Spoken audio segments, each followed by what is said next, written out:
الحمد لله الأكرم الذي خلق الإنسان وكرم وعلمه من البيان ما لم يعلم فسبحان الذي لا يحصى امتنانه باللسان ولا بالقلم ونشهد أن لا إله إلا الله وحده لا شريك له ونشهد أن سيدنا وسندنا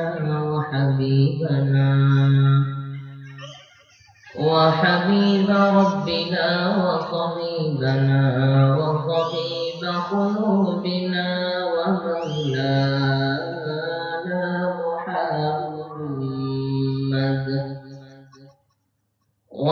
ومولانا محمد محمدا عبده ورسوله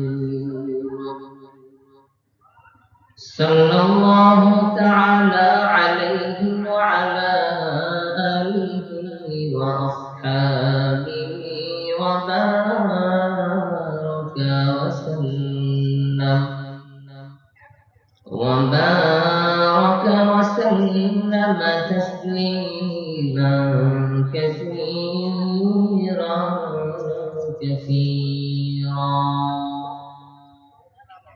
أما بعد فأعوذ بالله من الشيطان الرجيم بسم الله الرحمن الرحيم قل يا عبادي الذين أسرفوا على أنفسهم لا تقنطوا من رحمة الله إن الله يغفر الذنوب جميعا إنه هو الغفور الرحيم وقال رسول الله صلى الله عليه وسلم إنما الأعمال بالنيات أو كما قال عليه الصلاة والسلام صدق الله العظيم وصدق رسوله النبي الكريم ونحن على ذلك من الشاهدين والشاكرين والذاكرين والحمد لله رب العالمين درود شريف اللهم صل على محمد وعلى آل محمد كما صليت على إبراهيم وعلى آل إبراهيم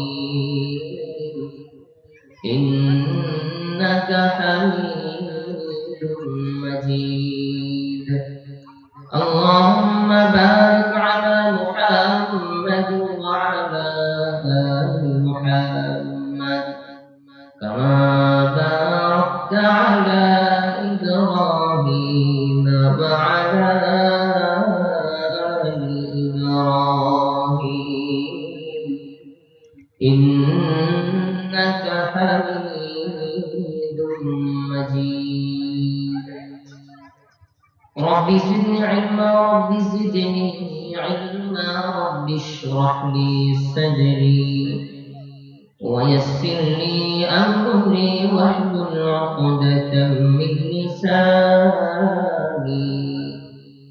يفقهوا قولي سبحانك لا علم لنا إلا ما علمتنا إنك أنت العليم الحكيم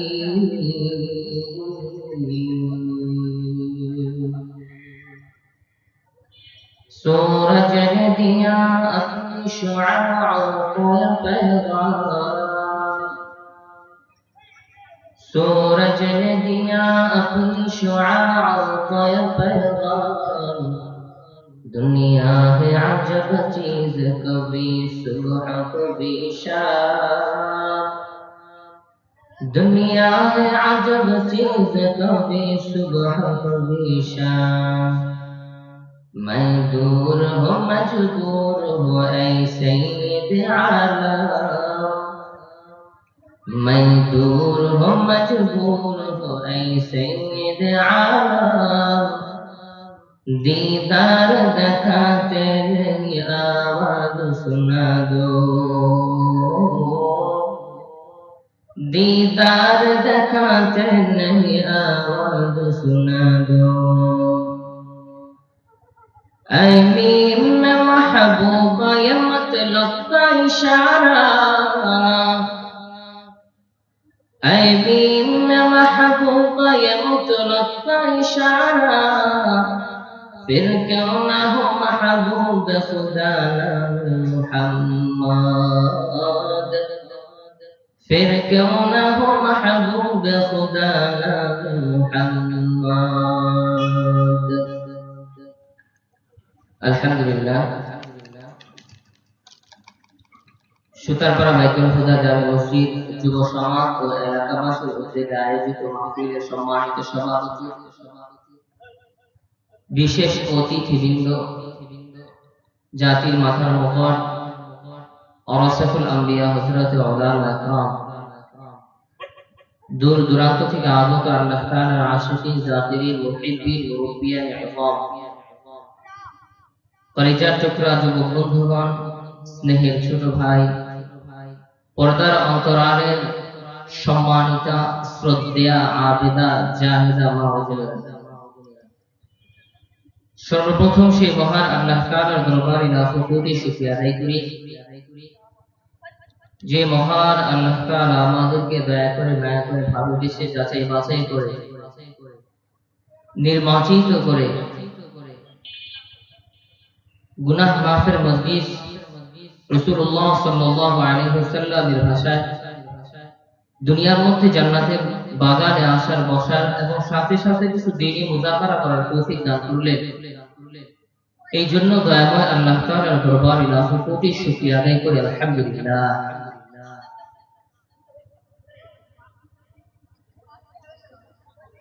এই বাগানটাকে পয়গম্বর আরবি রাসূলুল্লাহ সাল্লাল্লাহু আলাইহি ওয়াসাল্লাম জান্নাতের বাগান বলে ঘোষণা দিয়েছেন বরকতময় বাগান বলে ঘোষণা দিয়েছেন হাদিসের মধ্যে পয়গম্বর আরবি রাসূলুল্লাহ সাল্লাল্লাহু আলাইহি ওয়াসাল্লাম বলেন দুনিয়ার মধ্যে এই বাগানটাকে আল্লাহ তাআলার সাকিনা দিয়ে ভরপুর করে দেয় চারদিক থেকে জমিন থেকে আসমান পর্যন্ত রহমতের ফেরেশতারা এই বাগানকে বেষ্টন করে রাখে যতক্ষণ পর্যন্ত মানুষ এই সামিয়ানার নিচে থাকবে ততক্ষণ পর্যন্ত বান্দার সগীরা গুনাহ অনবরত মাফ হতেই থাকবে শুধু এখানেই শেষ নয় পয়গম্বর আরবি মদিনাওয়ালা নবী রাসূলুল্লাহ সাল্লাল্লাহু আলাইহি ওয়াসাল্লাম বলেন যতক্ষণ পর্যন্ত বান্দা দ্বীনি আলোচনা শুনবে দ্বীনি আলোচনা করবে রাসূলুল্লাহ সাল্লাল্লাহু আলাইহি ওয়াসাল্লামের আদর্শ নিয়ে কথা বলবে আল্লাহ তাআলার বরত্ব প্রকাশ করবে আল্লাহ তাআলার পবিত্রতা প্রকাশ করবে ততক্ষণ পর্যন্ত ওই বাগানটাকে ওই স্থানটাকে আল্লাহ তাআলা রহমত দিয়ে ভরপুর করে দেবে এই জন্য বুঝতে হবে যারা নাকি আমরা মাহফিল আসতে পারছি বুঝতে পারছি আমাদের উপরে আল্লাহ তাআলার বিশেষ খাস রহমত আছে বিধে আমরা এখানে আসতে পেরেছি। যদি আল্লাহ তাআলার রহমত না থাকতো, আল্লাহ তাআলার তৌফিক না থাকতো, আল্লাহ তাআলা আমাদের ভালো না বাসতেন, যদি আল্লাহ তাআলা আমাদের মহব্বত না করতেন, তাহলে এই ভালো কাজে, এই দ্বীনি কাজে আমাদেরকে আনতেন না। কারণ আমাদের এলাকায় অনেক মানুষ আছে, অনেক যুবক ভাইয়ের আছে, এদিক সেদিক ঘোরাফেরা করতেছে। তাদেরকেও আল্লাহ তাআলা দুই পা দিয়েছেন, হাঁটার শক্তি দিয়েছেন, চাইলেই মাহফিল আসতে পারবে, চাইলেই কোরআনের কিছু কথা শুনতে পারবে, চাইলেই আল্লাহ তাআলার বরত্ব প্রকাশ করতে পারবে, চাইলেই আল্লাহ তাআলার পবিত্রতা প্রকাশ করতে পারবে, চাইলেই আল্লাহ তাআলার জিকিরে মশগুল থাকতে পারবে। কিন্তু আল্লাহ তাআলা তাদের উপর সেই মেহেরবানি করেন নাই, বিধায় তারা এখানে আসতে পারে না।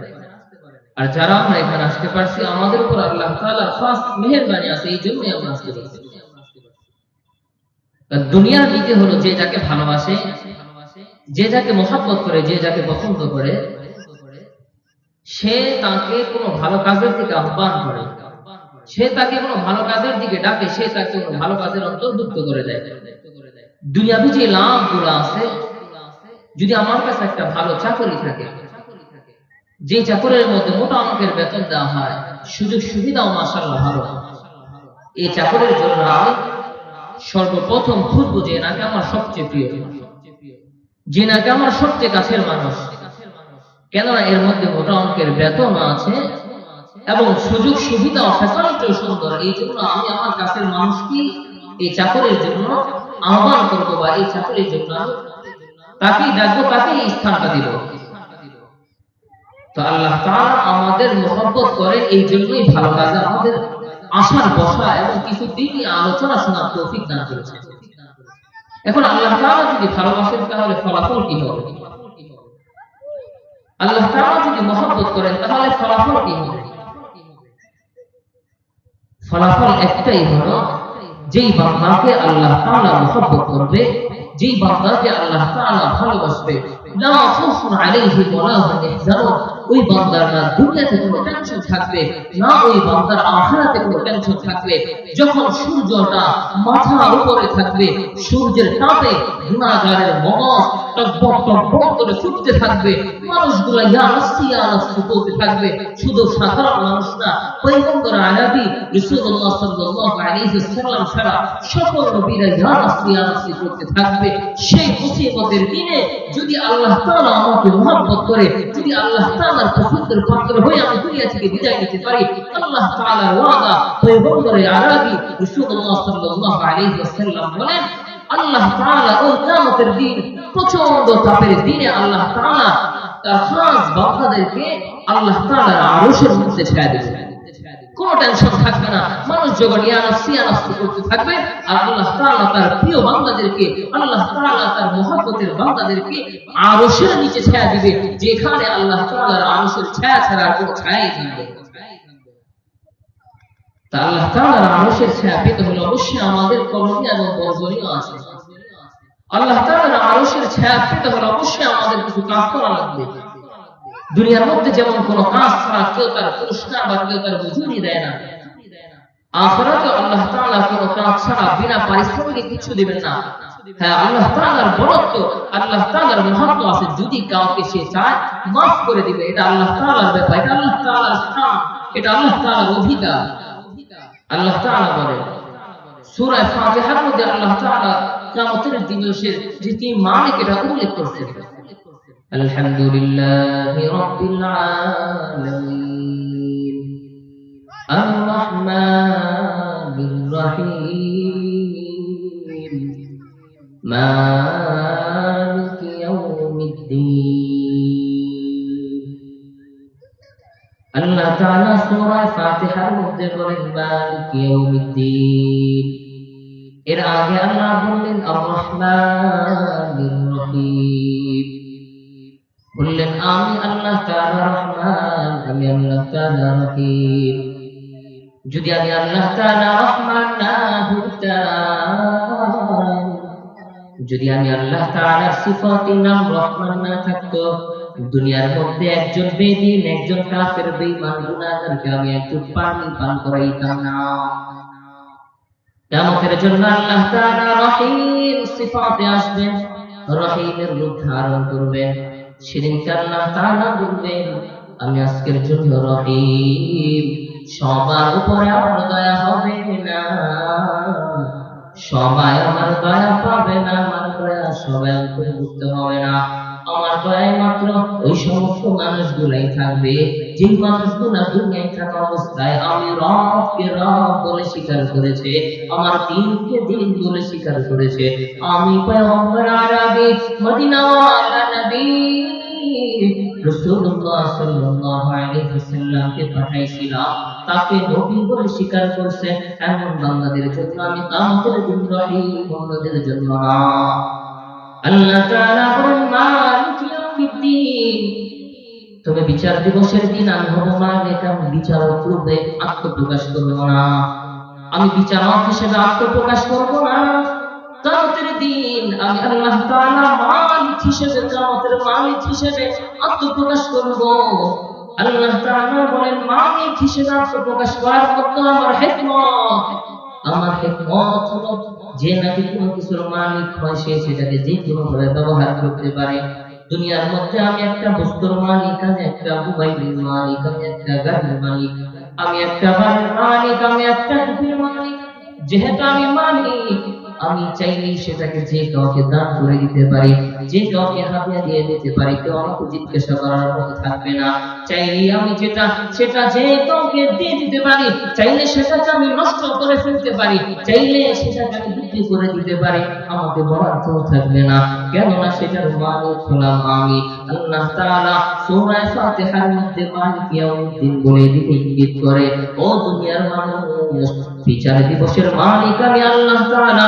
আমি চাইলে আমার গুনাহগার বান্দাগুলোকে মাফ করে দিব, আমি চাইলে আমার গুনাহগার বান্দাগুলোকে জাহান্নামে দিব, আমি চাইলে আমার গুনাহগার বান্দাগুলোকে মাফ করে দিয়ে আমি আমার আলিশান জান্নাতের মধ্যে তাকে দিয়া দিব। আমাকে জিজ্ঞাসা করার, আমার কাছে কৈফিয়ত চাওয়ার কেউ থাকবে না, কেননা কিয়ামতের দিন আমি বিচারক হিসেবে আত্মপ্রকাশ করব না।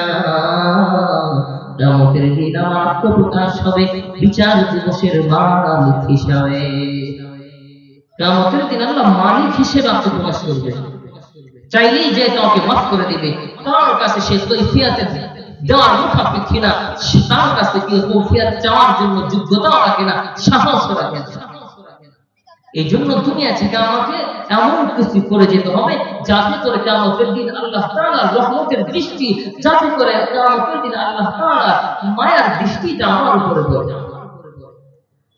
এবং দুনিয়ার মধ্যে আমাদের যাদের বয়স অনেক অতিবাহিত হয়ে গেছে, গুনাহ করতে করতে আমার জিন্দেগি পার করে ফেলতেছি, অনেকে এমন মনে করে যে হায় কত গুনাহ করলাম, জিন্দেগি তো পার করে ফেললাম, আল্লাহ তাআলা মাফ করবে কিনা, এত গুনাহ নিয়ে তো আল্লাহ তাআলার সামনে যাওয়া যাবে না, এত গুনাহ আল্লাহ মাফ করবে না, এইরকম ধারণা করে বসে আছে। আল্লাহ তাআলা কোরআনে তাদের জন্য সাফ জানায় দিলেন, বান্দা তুমি আমাকে কি ধারণা করো, আমি এমন রব, আমি এমন রহমান, আমি এমন রহিম, আমি এমন গফফার, আমার জাত এমন, আমি চাইলে সব মাফ করে দিব। বান্দা শর্ত হলো তুমি আমার দিকে আসো। আল্লাহ তাআলা বলেন, ইয়া ইবাদিয়াল্লাযীনা আসরাফু আলা আনফুসিহিম লা তাকনাতু মির রাহমাতিল্লাহ। আল্লাহ তাআলা বলেন, ও নবী আপনি জানায় দেন আমার উম্মত, আপনার উম্মত গুনাহগার উম্মতগুলোকে আপনি জানায় দেন, গুনাহগার বান্দাগুলোকে আপনি জানায় দেন, তাদের এমন এক রব আছে, এমন একজন সত্তা আছে, এমন একজন পালনওয়ালা আছে, এমন একজন রিজিক দাতা আছে, এমন একজন পরিচালক আছে। সারা জিন্দেগি গুনাহ করতে করতে যদি জিন্দেগিটা শেষ করে ফেলে, পরে যদি আমি আল্লাহ তাআলার কাছে বলে, আয় আল্লাহ, জিন্দেগি ভর গুনাহ করতে করতে জিন্দেগি শেষ করে ফেলছি, শেষ বয়সে এখন বুঝে আসছে, মাফ করে দাও, আমি আল্লাহ তাআলা তাকে সাথে সাথে মাফ করে দেই। আল্লাহ বলেন, ইয়া ইবাদিয়াল্লাযীনা আসরাফু আলা আনফুসিহিম লা তাকনাতু মির রাহমাতিল্লাহ। বান্দা গুনাহ করছো, গুনাহ করছো, গুনাহ করছো, জিন্দেগিটা গুনাহ দিয়ে ভরেছিল, আমার রহমত থেকে বান্দা নিরাশ হয়ে যায় না। আমি আল্লাহ তাআলার রহমত, আমি আল্লাহ তাআলার মাগফিরাত থেকে নিরাশ হয়ে যায় না। ইন্নাল্লাহা ইয়াগফিরুয যুনুবা জামিআ, যদি আল্লাহ তাআলার কাছে মাফ চাও, আমার আল্লাহ বলেন ইয়াগফিরুয যুনুবা জামিআ, আমি আল্লাহ তাআলা সমস্ত গুনাহগুলো মাফ করে দিব।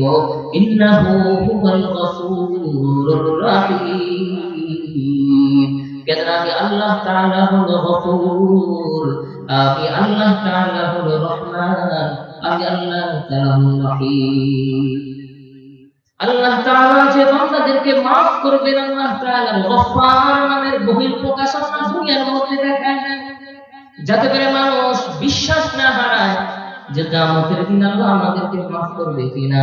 এই জন্য আল্লাহ তাআলা দুনিয়ার মধ্যে কিছু কিছু মানুষকে, কিছু কিছু গুনাহগারকে maaf করে আল্লাহ তাআলা বান্দাদের মাঝে বিশ্বাসটা দেয়। ও বান্দা, আল্লাহ থেকে নিরাশ হয়ো না, আমি আল্লাহ থেকে দূরে যাইও না। আমি আল্লাহ চাইলে তোমাকে maaf করে পাঁচ সাত করে জান্নাত পর্যন্ত পৌঁছাইতে পারি। আমি আল্লাহ চাইলে তোমাকে জান্নাত পর্যন্ত পৌঁছাই দেব। পয়গম্বর আরবীর নিকটে এক যুবক হাজির, কান্নায় দুই চোখ ভিজা পয়গম্বরকে ডাক দেয়া বলো, মদিনাওয়ালা নবী আমার, আমি অনেক বড় জালেম, আমি অনেক বড় গুনাহগার, অনেক বড় গুনাহগার।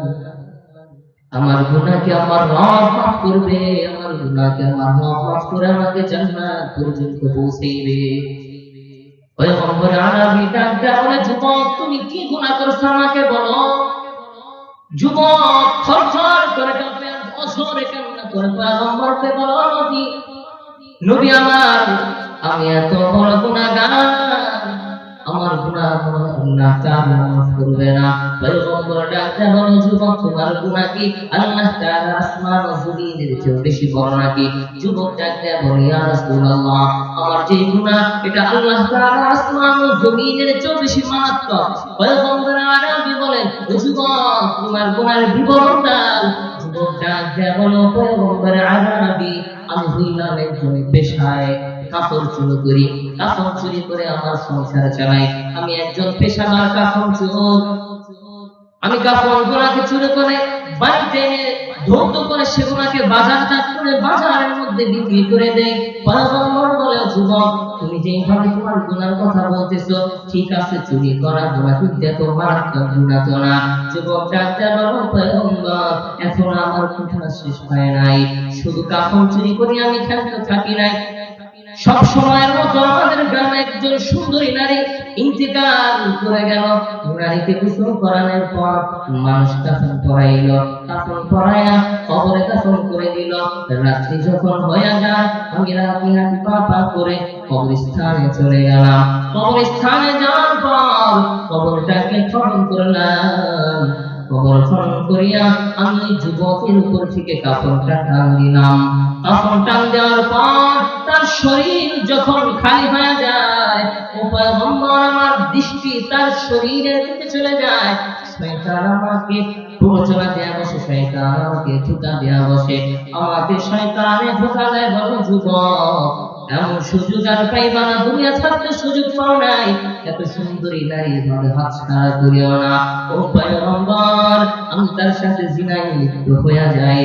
যখন আমি তার সাথে জিনায় লিপ্ত হই, জিনা করে উঠে আসার সময় পিছন দিকে মহিলা আমাকে ডাক দেয়, ও যুবক, দুনিয়ার মধ্যে আমি তোমার কি ক্ষতি করলাম? দুনিয়ার মধ্যে আমি তোমাকে কি এমন সুবিধা করলাম, কে এমন তোমাকে সমস্যায় ফেললাম? আমার আত্মীয় স্বজন আমাকে পাঁচ সাত করে, আমাকে সুন্দর করে গোসল করায়, আমাকে কাফনের কাপড় পরায় দাফন করে গেল। ও যুবক, তুমি কেন আমাকে আমাকে নাপাক করে দিলা? আমি এই চেহারা আমার রবের সামনে কিভাবে দেখাবো? আমি এই চেহারা নিয়ে আমার রবের সামনে কিভাবে যাব? পয়গম্বর আরবী মদিনাওয়ালা নবী, মায়ার নবী, দয়ার নবী, রহমতের নবী আমার ডাক দেয়া বলে, যুবক যাও যাও যাও, আমার দরবারে তোমার কোনো ফরিয়াদ নাই, আমার দরবারেও তোমার ঠাঁই নাই। এমন মারাত্মক গুনাহ নিয়ে তুমি আমার কাছে আসলে আমি পয়গম্বর তোমার জন্য রবের নিকটে ক্ষমা চাইতে পারবো না। যুবক যখন পয়গম্বরে আরাবির দরবার থেকে নিরাশ যায়, ঘরের মধ্যে মা যখন শাসন করে, বাবা নিয়ন্ত্রণ করে, সন্তানের সেই শাসনটা অত কষ্ট হয় না। বাবা যখন শাসন করে, মা যদি আদর করে, সন্তানের সেই শাসনটা অত করে লাগে না, অত দুঃখ পায় না। কিন্তু যখন মা শাসন করে, সাথে বাবার কাছে নিয়ে আশ্রয় চায়, বাবা যখন শাসন করে, সন্তানের যেমন কোনো যাওয়ার জায়গা থাকে না। যুবক চিন্তা করলো, আমি যে গুনাহ করলাম, আমি যে এত বড় গুনাহগার, একমাত্র মাফের দরবারি হলো পয়গম্বর আরবি মদিনাওয়ালা নবী। যদি পয়গম্বর আরবি রহমতের নবীর কাছে যাই বলি, হয়তো তিনি আমার জন্য সুপারিশ করবে, আর তিনি আমার জন্য সুপারিশ করলে রব্বে কারীম আমাকে মাফ করে দিবে। যখন তার দরবার ছুটো নিরাশ হয়ে যায়, যুবক বছরে কান্না করে জঙ্গলের দিকে চলে যায়। একদিন, দুই দিন, তিন দিন, 40 দিন পর্যন্ত আল্লাহ তাআলার কাছে মাফ চায়। দিন দুপুর রাত ঘুম খাওয়া কিচ্ছু নাই, একটাই কথা, আমি তোমার গোলাম, তুমি আমাকে বানাইছো, আমি তোমার কাছে ফিরে আসছি, মাফ করে দাও।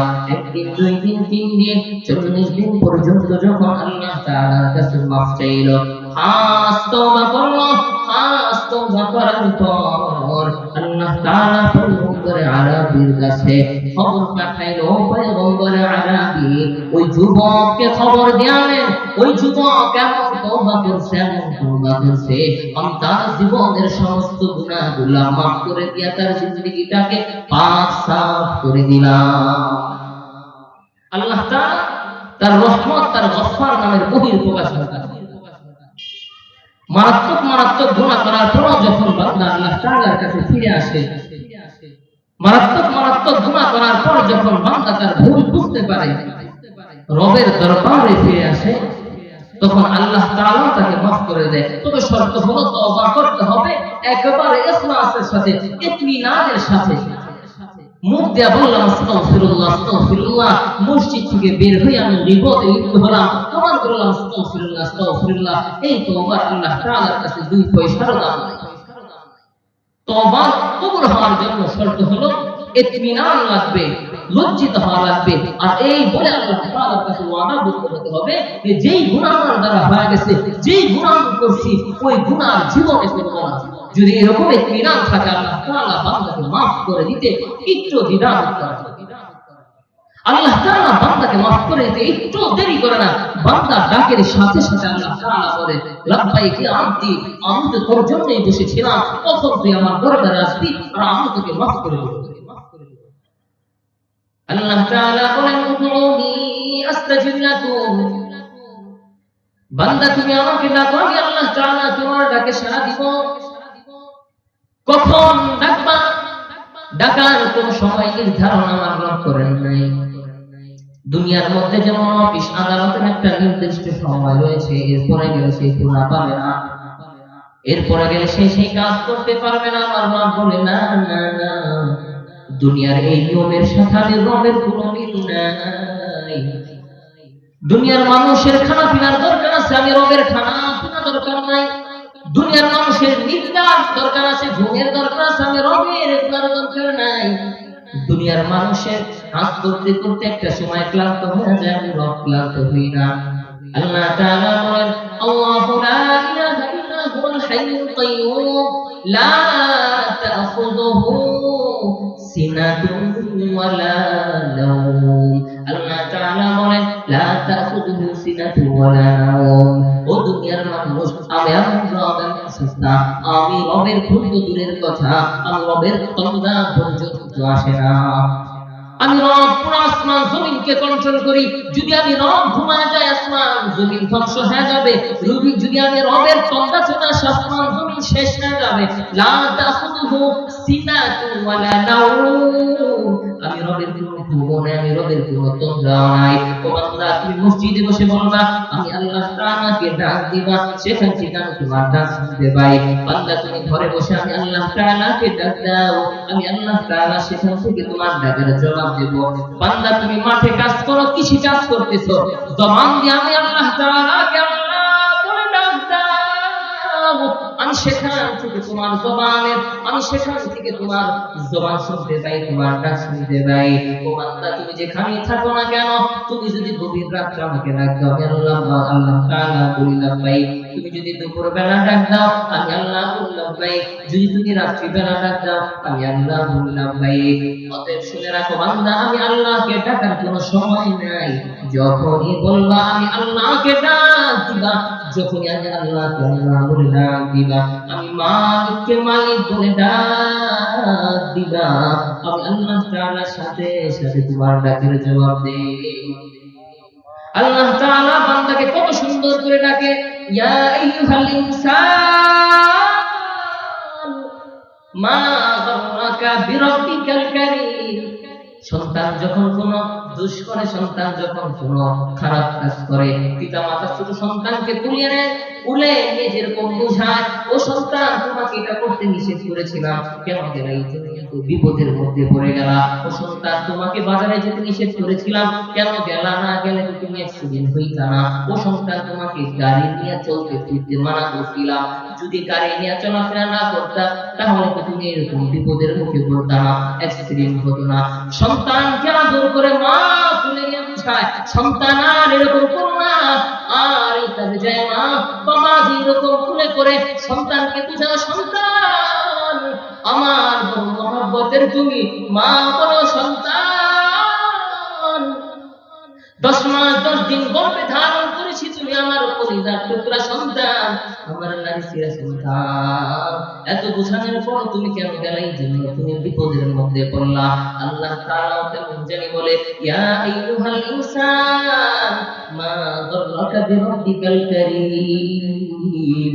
আল্লাহ বলে, ও দুনিয়ার মানুষ, ও দুনিয়ার সমস্ত মানুষ। এখানে আল্লাহ তাআলা বলেন নাই মুত্তাকিনদেরকে আল্লাহ তাআলা রিজওয়ান দেন নাই, এখানে আল্লাহ তাআলা ইমানদারদেরকে ডাক দেন নাই, এখানে আল্লাহ তাআলা আলেমদেরকে ডাক দেন নাই, এখানে আল্লাহ তাআলা পয়গম্বরদেরকে ডাক দেন নাই, আল্লাহ তাআলা সমস্ত মানুষকে ডাক দিলেন, ইয়া আইয়ুহাল ইনসান, হে দুনিয়ার সমস্ত মানুষ। মা যেমন সন্তানকে ডাক দেয়, বাবা যেমন সন্তানকে ডাক দেয়, বন্ধু যেমন বন্ধুকে ডাক দেয়, আল্লাহ তাআলা তার মায়ের বান্দাদেরকে ডাক দেয়, ইয়া আইয়ুহাল ইনসান, ও আমার আদরের বান্দা, ও আমার আদরের গোলাম, মা গাররাকা বিরাব্বিকাল কারীম, আমি দয়ার রব থেকে, আমি কারীম রব থেকে তোমাকে কোন জিনিস দূরে সরাই নিয়ে গেল?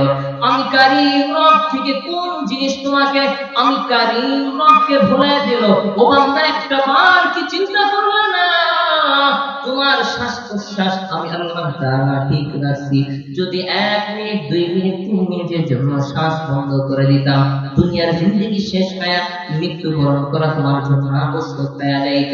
তোমার জন্য আমি পানি দিলাম, তোমার জন্য আমি হায়াত দিলাম, তোমার জন্য আমি রিজিক দিলাম, তোমার সব কিছুর ব্যবস্থা আমি করলাম, তোমার যাতায়াতের ব্যবস্থা করলাম। বান্দা তুমি তোমার বডির দিকে তাকাও, তোমার দুই পায়ের দিকে তাকাও, তো সুন্দর করে আমি আল্লাহ বানাইছি, যে পা দিয়ে তুমি চলাফেরা করতেছো। হসপিটালের বেডের মধ্যে বান্দা যায় দেখ, অনেকের পা কিন্তু চলার শক্তি নাই। ও বান্দা তো আমি দুইটা হাত দিলাম, কত সুন্দর করে বানাইলাম, হাত দিলাম, অনেকের হাত আছে, চলার মতো শক্তি আমি আল্লাহ তাআলা দেই নাই।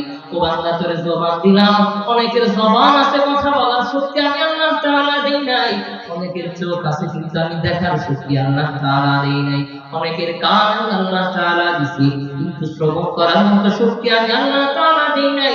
বান্দা তোমাকে আমি পরিপূর্ণ 5টা দিয়ে সুন্দর করে বানাইলাম, এরপর কোন জিনিস আমি রব থেকে তোমাকে দূরে সরাই নিয়ে যায়? আল্লাহ আক্ষেপ করে বলে, মা গাররাকা বিরাব্বিকাল কারীম, আমি রব থেকে কোন জিনিসে তোমাকে দূরে সরাই নিয়ে গেল?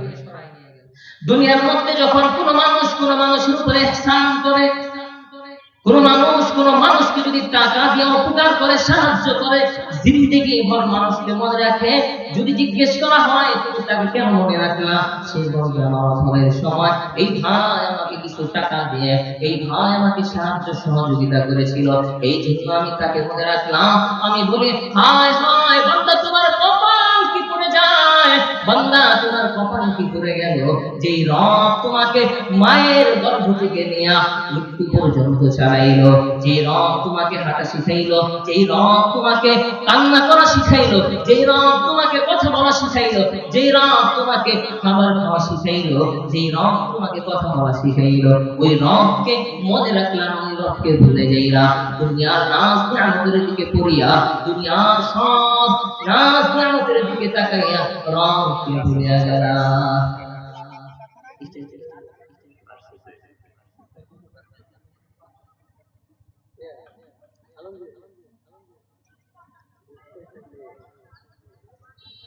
আমরা সকলে আলহামদুলিল্লাহ বলি। আমাদের যে বিশেষ মেহমান, আমাদের সুপরিচিত মুখ, আমাদের রাহবার হযরত মাওলানা মুফতি মিজানুর রহমান কাসেমী দামাত বরকাতুহু মুদ্দাসিরুল আলী, তিনি আমাদের মাঝে এসে উপস্থিত হয়েছেন। অল্প কিছুক্ষণের মধ্যেই তিনি আমাদের প্যান্ডেলে চলে আসবেন এবং কোরআন ও হাদিস থেকে দিক নির্দেশনামূলক আলোচনা করবেন। সুতরাং এখন আমরা এদিক সেদিক যারা ঘোরাফেরা করতেছি, এদিক সেদিক ঘোরাফেরা না করে মেহমানদের আদব রক্ষার্থে, মাহফিলের আদব রক্ষার্থে, মাহফিলের সৌন্দর্য বজায় রাখার জন্য আমরা সকলেই মাহফিলের সামিয়ানার নিচে চলে আসি। ঘোরাফেরার জন্য সারা জীবন করে থাকবে, মাহফিল বছর একটা দিন হয়ে থাকে। ঘোরাফেরার জন্য সারা জিন্দেগি করে থাকবে, ঘোরাফেরার জন্য সারা বছর করে থাকবে, তখন ঘোরাফেরা করা যাবে। কিন্তু মাহফিল সারা বছর হবে না, মাহফিলটা সারা বছর আপনার আমার জন্য হবে না। মাহফিলটা হলো একটি অফারের মতো, যেমন সিম কোম্পানিরা মাঝে মাঝে অফার দিয়ে থাকে, মাঝে মাঝে কিছু অফার দেয় যাতে করে মানুষ এটা গ্রহণ করে লাভবান হতে পারে। তো আল্লাহ তাআলা এমন কিছু অফার দেন।